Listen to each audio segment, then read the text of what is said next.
John Fitzgerald Kennedy, otherwise known as JFK, was born on May 29, 1917, in Brookline, Massachusetts. Kennedy was the 35th President of the United States, also making him the youngest president ever elected. During Kennedy's rise, he took part in World War II, commanding a torpedo boat in the South Pacific. During his short presidency, Kennedy dealt with several foreign crises. Some notable achievements were the signing of the Nuclear Test Ban Treaty, which prohibited all nuclear weapon testing except those which were tested underground, and his Alliance for Progress, a former international economic development program. Kennedy was assassinated while riding a motorcade in Dallas, Texas.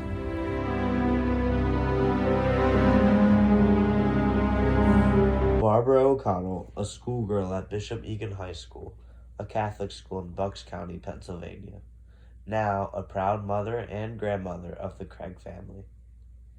At the time of Kennedy's assassination, Mrs. O'Connell was just in 10th grade. In just her teens, Barbara witnessed one of the most tragic events in U.S. history. John F. Kennedy made his way through Dallas, Texas, accompanied by his wife, Jacqueline Kennedy, and Texas Governor John Connally, who was also accompanied by his wife. Both couples took part in the 10-mile motorcade through the southern city on November 22, 1963. On this day, Kennedy insisted that he didn't need the extra protection because he trusted his supporters. As Kennedy passed the Texas School Depository Building at around 12:30 p.m. Sad beyond belief. I just couldn't believe that had happened. He wanted people to be able to see him, and it just happened, bang, bang, bang, and that was it. The accused murderer, Lee Harvey Oswald, was an ex-Marine and a strong believer in Marxism.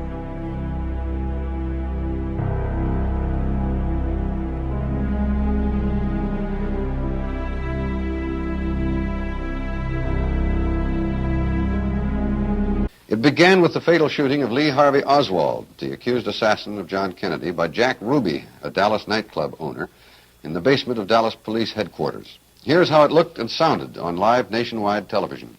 The voice is that of NBC reporter Tom Pettit. There is Lee Oswald. He's been shot. He's been shot. Lee Oswald has been shot. There's the man with a gun. It's absolute panic. Absolute panic here in the basement of Dallas Police Headquarters. The detectives have their guns drawn. Oswald has been shot. There is no question about it. Oswald has been shot. The stupidity of it. I mean, the fact that after all was said and done, when Lee Harvey Oswald shot him from that school book depository, and then Ruby shot him, so nobody really knows why Lee Harvey Oswald shot him.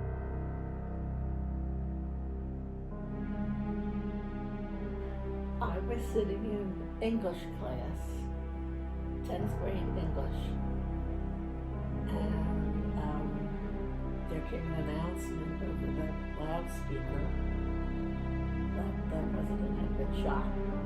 Yes. Would you rather have JFK or Johnson as a president? Oh, JFK. And why is this? Well, like I said, JFK was into good stuff. Yeah. Like he was young and he appealed to the younger generation. Johnson was, I thought he was just an old funny guy, to be honest with you.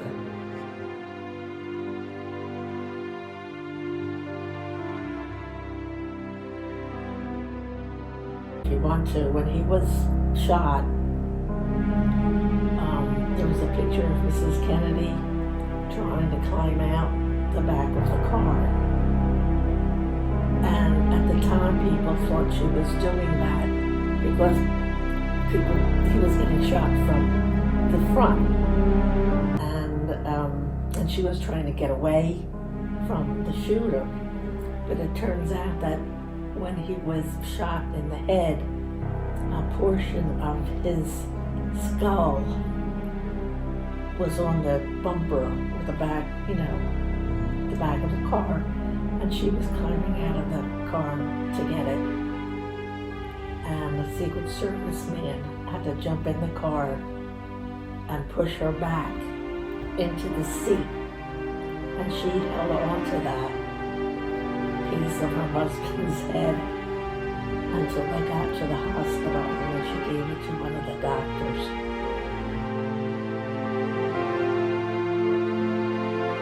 Yeah, they sort of had to go back to normal. The country had to be assured that, things were going to continue to move at a good pace. Nothing really bad was going to happen.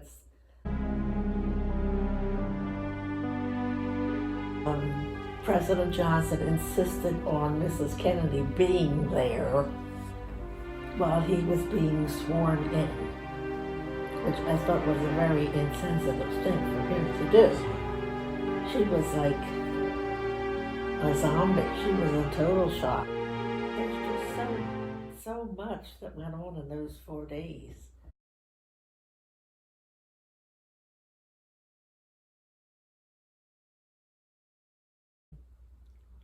Thank you for your time.